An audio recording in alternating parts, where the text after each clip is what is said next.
ശ്രീമദ് ദേവി ഭാഗവതം ഷഷ്ടസ്കന്ധം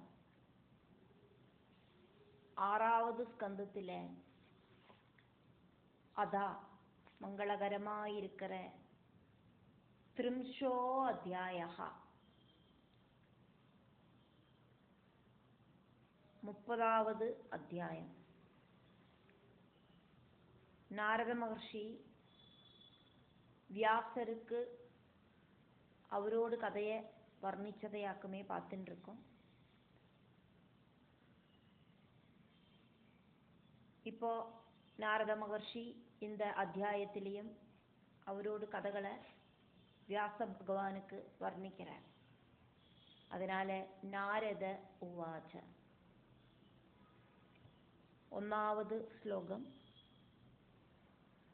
മാം ദൃഷ്ട്വാ നാരദം വിപ്രം വിസ്മിതോऽസൗ മഹീപതേ ക്വ ഗതാ മമ ഭാര്യാ സാ കുതോയം മുനിസത്തമാ.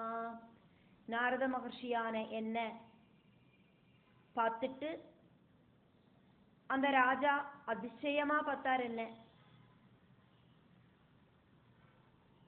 தீர்த்த ஸ்நானத்துக்கு இறங்கின என்னோடு மனைவி எங்கே?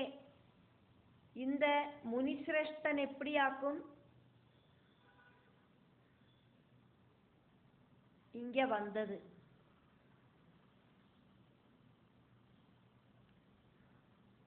அப்படின்னெல்லாம் நான் ஸ்திரீயா இருந்தப்போ என்னோடு கணவராயிட்டு வந்த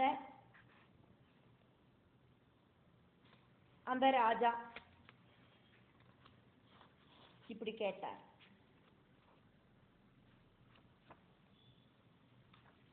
நாரத முனியான நான் பகவல் மாயைய பார்க்கணும் அப்படின்னு பகவான் கிட்ட சொன்னோன பகவானாக்குமே என்ன ஒரு നദീ തീരത്തേക്ക് കൂട്ടിയിട്ട് പോയി அந்த നദിയിലെ മുങ്ങി കുളിക്ക വെച്ച് அந்த நதியில முழுகி எந்திருந்தோன நான் அழகான ஒரு ஸ்திரீயாயிட்டு மாறினேன். அப்படி அழகியா இருக்கிற ஸ்திரீ பாவத்தில் இருக்கிற என்ன தாலத்வஜன் அப்படிங்கிற ராஜா பார்த்து விரும்பி திருமணம் பண்ணிட்டாரே. அதுல நான் ரொம்ப சந்தோஷம் அடைஞ்சு நிறைய குழந்தைகளோடு கூட்டிட்டு வாழ்ந்து அதுக்கப்புறமா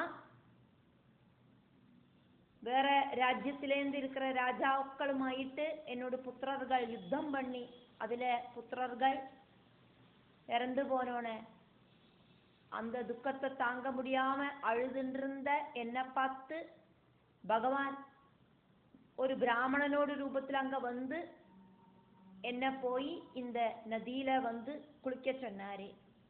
அப்படி மறுபடியும் நான் இந்த நதியில முங்கி எந்திருந்தோன ஸ்திரீயா இருந்த நான் என்னோட பழைய உருவமாயிருக்கிற நாரதரோடு அந்த உருவத்துக்கு வந்துட்டேனே. அப்போ என்னை பார்த்து என்னோட ஸ்திரீபாவத்தில் இருந்த கணவர் அதிசயமா கேட்டார். தாலத்வஜன் அப்படிங்கிற என்னோடு ஸ்திரீபாவத்தில் இருந்த கணவர் கேட்டார், இந்த தீர்த்த ஸ்நானத்துல முழுகின என்னோட மனைவி எங்கே? ஆராக்கும் இந்த மாமுனி சிரேஷ்டர் அப்படின்னு தன்னோட கதைய நாரத மகர்ஷி வியாசருக்கு வர்ணிச்சுட்டு இருக்கார். 2வது ശ്ലോകം. വിലലാപ നൃപസ്തത്ര ഹാ പ്രിയേതി മുഹുർമുഹു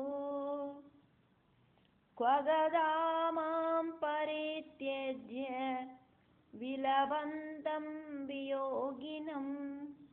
அங்க நின்றுண்ட அந்த ராஜா சத்தமாழ ஆரம்பிச்சார். பிரியதமையாயிருக்கிற என்னோடு மனைவி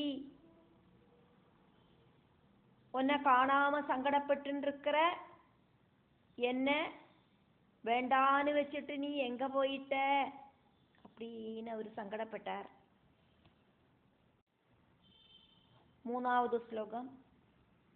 വിനാ ത്വാം വിപുലശ്രോണേ വൃഥാ മേ ജീവിതം ഗൃഹം രാജ്യം കമലപത്രാക്ഷി കിം കരോമി ശുചിസ്മിതേ.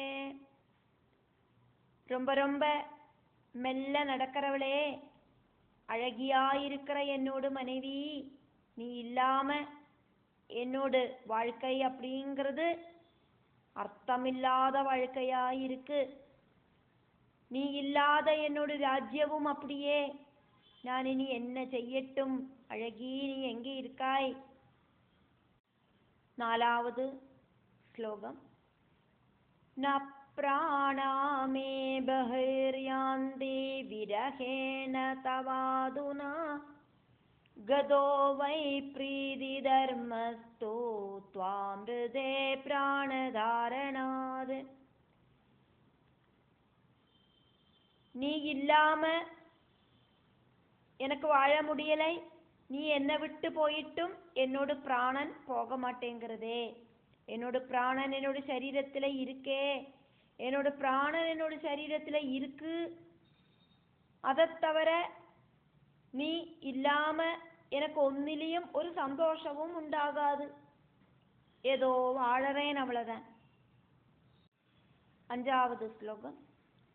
விலபாமி விசாலாட்சி தேஹி பிரத்யுத்தரம் பிரியம் க்வகதாசாமயி பிரீதேர்யாபூத் பிரதம சங்கமே.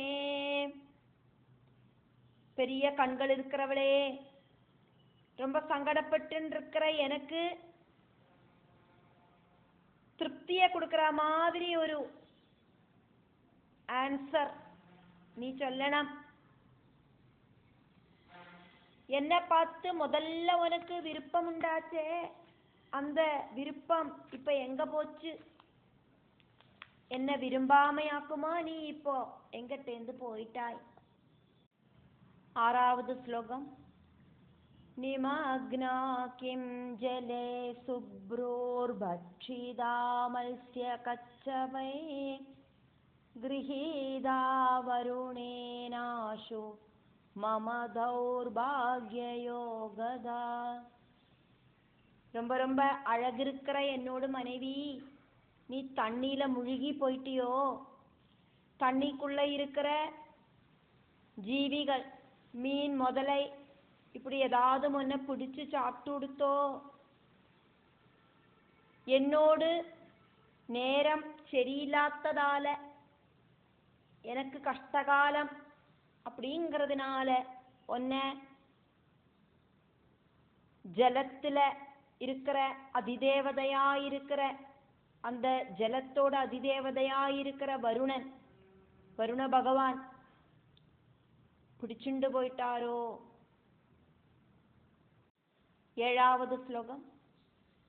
தன்யாசு சாரு சர்வாங்கி யாத்வம் புத்ரை சமாகதா அக்ருத்ரிமஸ்து புத்ரேஷு அக்ருத்ரிம் அஸ்து புத்ரேஷு ஸ்நேஹஸ்தே அமிர்தபாஷினி. ரொம்ப ரொம்ப அழகு இருக்கிறவளே, சர்வ அங்கங்களும் அழகாயிருக்கிறவளாக்கும் நீ. குழந்தைகளோடு கூடி சேர்ந்து நீ എത്ര സൗഭാഗ്യമായിട്ടാക്കും வாழ்ந்தாய். നന്ന அழகா பேசுறவளாக்கும் நீ.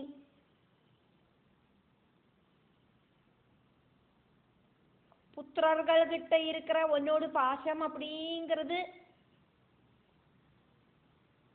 எந்த அளவுக்கு உண்மை.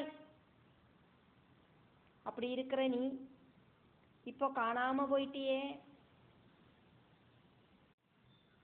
எட்டாவது ஸ்லோகம். நயோக்தமதுநாயன்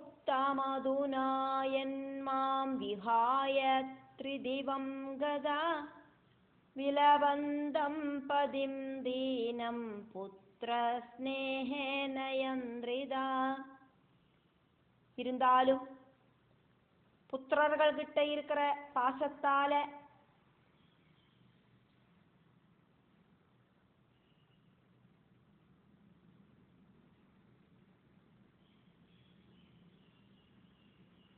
நீ என்னை விட்டுட்டு உன்னை பிரிஞ்சிருக்கிறதுக்கு சாதிக்காத என்னை விட்டுட்டு சொர்க்கத்துக்கு போனது சரியில்லை.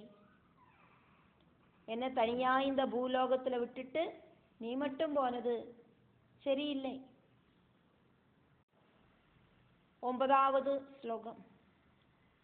உபயம் மே கதம் காந்தே புத்ராஸ்த்வம் பிராணவல்லபே ததாபி மரணம் நாஸ்தி துக்கிதஸ்ய ப்ரிஷம் பிரியே. பிராணப்பிரியே, எனக்கு ஆரும் இல்லை. இப்போ புத்திரர்களும் என்னை விட்டு போயிட்டா, நீயும் போயிட்டாய். இப்படி துக்கிச்சுண்டு இருக்கிற நான் இறந்து போக மாட்டேங்கிறேனே. 10வது ஸ்லோகம். கிம் கரோமி க்வ கச்சாமி ராமோ நாஸ்தி மஹீதலே ராமாவிரஹஜம் துக்கம் ஜானாதி ரகுநந்தனா. நான் என்ன செய்யட்டும், எங்க போகட்டும்? பூமியில என்னோடு துக்கத்தோடு அந்த டீப்பான அவஸ்தைய தெரிஞ்சுக்கிறதுக்கு ஒரு ராமன் இல்லையே. சீதாதேவிய பிரிஞ்ச துக்கம் தெரிஞ்சுக்கிறதுக்கு ராமனுக்கு தானே சாதிக்கும். 11வது ஸ்லோகம். விதினானிஷ்டுரேணாத்ர விபரீதம் கிருதம் புவி தம்பத்யோர்மரணம் பின்னம் சர்வதா சமசித்தயோ. இந்த உலகத்துல ஒரே மனசோடு கூடி வாழற தம்பதிகளுக்கு ஒரே டைம்ல மரணம் உண்டாகிறதில்லை. கணவருக்கும் மனைவிக்கும் வேற வேற டைம்லயாக்குமே மரணம் வருது. இந்த விதி அப்படிங்கிறது எந்த அளவுக்கு கொடூரனாக்கும். விதி செய்யறதெல்லாம் விபரீதமாயிட்டு தானே செய்யறது. கஷ்டம். 12வது ஸ்லோகம். உபகாரஸ்து நாரீணாம் முனிபிர்வித கில யதுக்தம் தர்மசாஸ்திரேஷு ஜ்வலனம் பதினா சஹ. ஸ்திரீகள் காக்கும்னா குடியும் ரிஷிகளெல்லாம் ஒரு ஹெல்ப் பண்ணியிருக்கா. அவளுக்கு கணவர்களோடு அந்த சரீர எரிஞ்சின்னு இருக்கிறத அந்த அக்னியில குதிச்சு சரீரத்தை வேண்டான்னு வைக்கிறதுக்கான அவகாசம் தர்மசாஸ்திரத்துல சொல்லப்பட்டிருக்கு. சதி அனுஷ்டிக்கிறதுக்கான ஒரு சாத்தியதை ஸ்திரீகளுக்கு இருக்கு. 13வது ஸ்லோகம். ஏவம் விலபமானம் தம் ராஜானம் பகவான் ஹரே நிவாரயாமாச ததா வஜனைர்யுக்தியோஜிதை. இப்படி சங்கடப்படுற ராஜாவை பகவான் ஸ்ரீஹரி பலவிதமான வாக்குகளால புரிய வைக்கிறதுக்கு முயற்சி பண்ணினார். பல பல வாக்குகளை சொல்லி ஆஸ்வாசப்படுத்தினார். பிராமண வேஷத்துல இருக்கிற பகவான் நாராயணன். 14வது ஸ்லோகம். கிம் விஷீதசி ராஜேந்திரா க்வ கதாதே பிரியாங்கனா நஸ்ருதம் கிம் த்வயா சாஸ்திரம் நக்ருதோசௌ புதாஸ்ரயா. ராஜாவே, என்னத்துக்காக்கும் இப்படி சும்மா பலதும் சொல்லி புலம்பி சங்கடப்படுற? உங்களோடு பிரிய பத்னி எங்க போயிருக்கா? நீங்கள் சாஸ்திர விதிகளொன்னும் கேள்விப்பட்டதில்லையா? ஞானம் இருக்கிற ஞானிகளை நீங்கள் சேவிச்சிட்டில்லையா? 15வது ஸ்லோகம். காசாகஸ்த்வம் க்வ சம்யோகோ வியோக கீதృశஸ்தவ பிரவாஹரூபே சம்சாரே நிருணாம் நௌ தரதாமிவ. அவளாராக்கும் நீங்களாராக்கும் உங்களோடு கூடிச்சேரல்களுக்கும் நீங்கள் தம்மில பிரியறதுக்கும் என்ன அர்த்தமாக்கம் உள்ளது? இந்த சம்சாரம் அப்படிங்கிறது, இந்த பிரகிருதி அப்படிங்கிறது ஒரு நதியாக்கும். அந்த நதியை கடத்துறதுக்கான தோணியில மனுஷா ஏறி ஒரு சேர யாத்திரையாகிறா. நதிக்கு அக்கறை இருக்கிற அந்த கரையில இறங்கினா அவ பரஸ்பரம் திரும்பி பார்க்காம போறா. அதே மாதிரி ஆக்குமே இந்த சம்சார சக்கரத்துல இருக்கிற கூடிச்சேரல்களும் பிரியல்களும். எல்லாரும் ஒட்டுக்க பிறக்கிறதில்லை, எல்லாரும் ஒட்டுக்க மரிக்கிறதும் இல்லை. இது ஒரு ட்ரெயின் யாத்திரை மாதிரி ஆக்கும். அந்தந்த ஸ்டேஷன் வரத்த அந்தந்த ஆளுகள் அந்தந்த இடத்துல இறங்கி போவா. 16வது ஸ்லோகம். கிருஹே கச்ச மிருபஸ்ரேஷ்டா விருதாதே ருதிதேன கிம் சம்யோகஸ்ச வியோகஸ்ச தெய்வாதீன சதா மிருணாம். ராஜாவே, நீங்கள் உங்களோட கிரகத்துக்கு போங்கோ. சும்மா இப்படி அழுது இப்படி நின்றுட்டு ஒரு காரியமும் இல்லை. இங்க மனுஷாலோடு கூடிச்சேரல்களும் மனுஷாலோடு பிரியலும் எல்லாம் தெய்வாதீனத்தை ஆசிரிச்சுண்டாக்கும் இருக்கு. ஆரெல்லாம் எப்பெல்லாம் கூடிச்சேரணும் அப்படின்னும் ஆரெல்லாம் எப்பெல்லாம் தனித்தனியா பிரியணும் அப்படின்னும் தீர்மானம் பண்றது பகவானாக்கும் விதியாக்கும். எல்லாரும் விதிக்கு கட்டுப்பட்டவாளாக்கும். விதியை மறிகடக்கிறதுக்கு ஆராலையும் சாதிக்காது. 17வது ஸ்லோகம். அனயா சஹதே ராஜன் சம்யோக ஸ்திஹ சம்ருதா புக்தா த்வயா விஷாலாட்சே சுந்தரே தனுமத்யமா.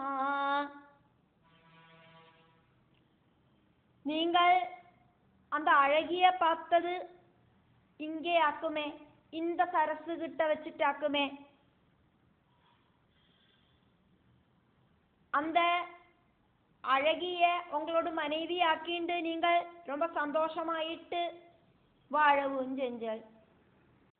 18வது ஸ்லோகம்.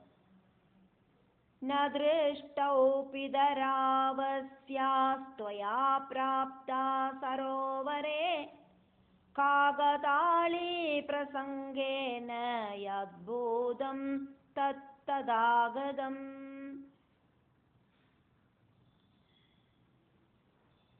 நீங்கள் விரும்பி திருமணம் பண்ணிண்டே அந்த அழகி அவளோட அப்பா அம்மாவை நீங்கள் பார்த்ததில்லையே.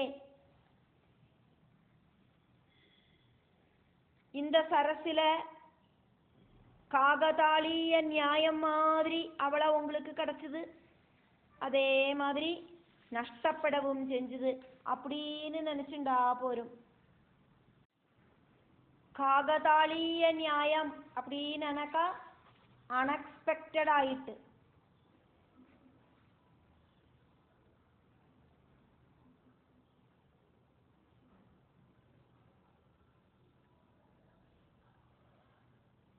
கோயின்சிடென்ஸ் ஆயிட்டு, யாதிருஷ்டிகமாயிட்டு பார்த்த அப்படின்னு நினைச்சா போரும்.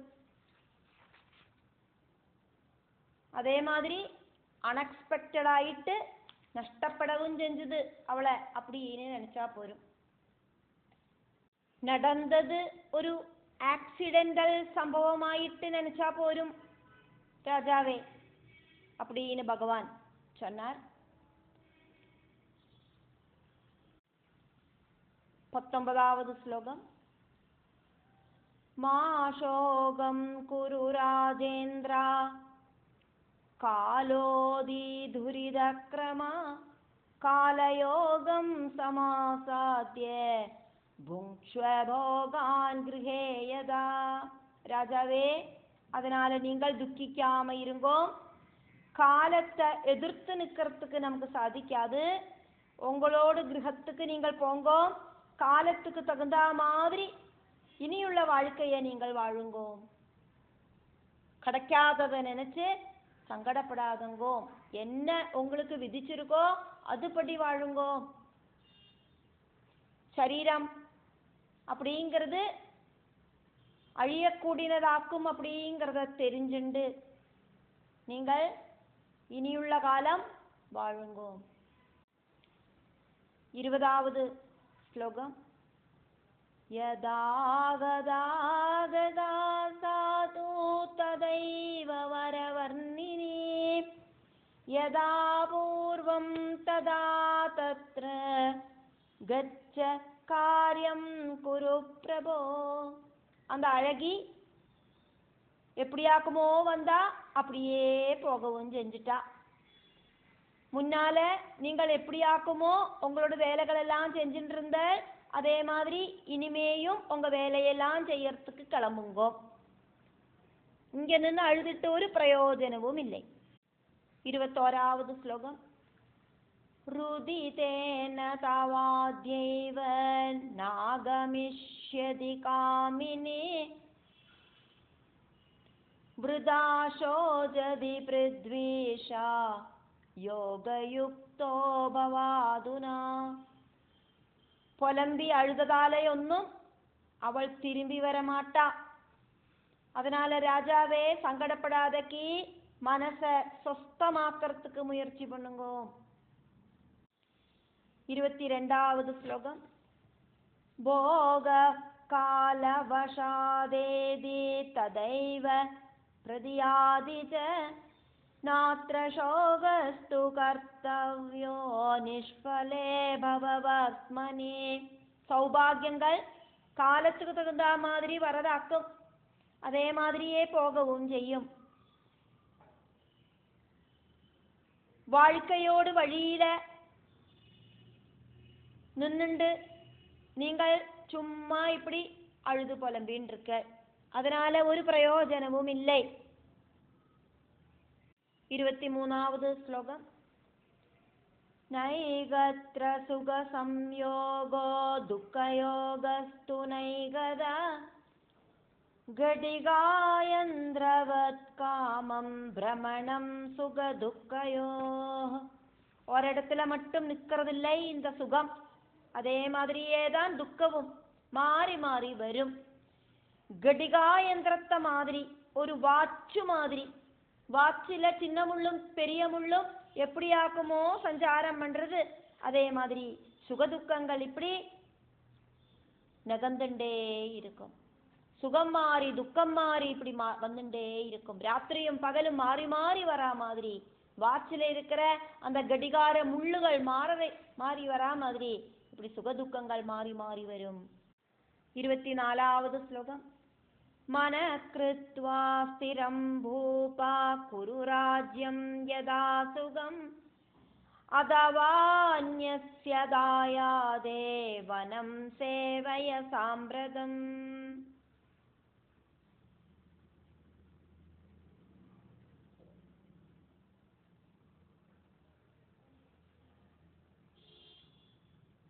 மனசை கண்ட்ரோல் பண்ணி ஸ்திரமா வச்சுண்டு இப்ப இருக்கிற இந்த வாழ்க்கைய சந்தோஷமாயிட்டு வாழுங்க. அப்படி இல்லை அப்படின்னு நினைக்கா உங்களுக்கு அப்படி ஒன்றும் வாழறதுக்கு முடியாது அப்படின்னா உங்களோடு அந்த ராஜ்ய பதவிய அடுத்த அவகாசிக்கு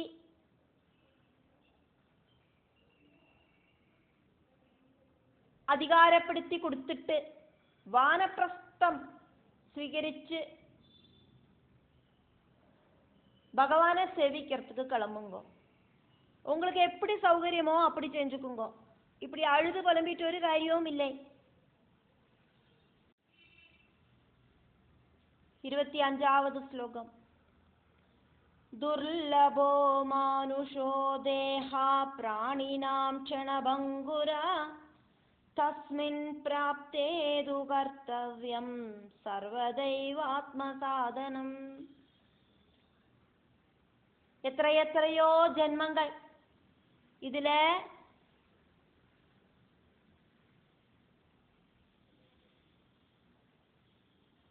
மனுஷ பிறவி கிடைச்சிருக்கு அப்படிங்கிறது அவ்வளோ ஈஸி கிடையாது. மனுஷ ஜென்மம் அப்படிங்கிறது கிடைக்கிறது ரொம்ப ரொம்ப துர்லபம். அப்படி மனுஷ ஜென்மம் கிடைச்சானா அவசியம் தேவை அப்படிங்கிறது இந்த மனுஷன் அப்படிங்கிற சரீரத்துக்குள்ள இருக்கிற ஜீவாத்மாவை பிரகிருதிக்கு அப்பாற்பட்ட அந்த பரபிரம்ம ஸ்தானத்துல எத்திக்கிறதாக்கும் ஆத்ம சாட்சா்காரமாக்கும் செய்யணும். அதுக்கு ஆத்ம சாதனை செய்ய வேண்டியது மஸ்டாக்கும். அதனால நீங்கள் வானப்பிரஸ்தாசிரமம் ஸ்வீகரியுங்க.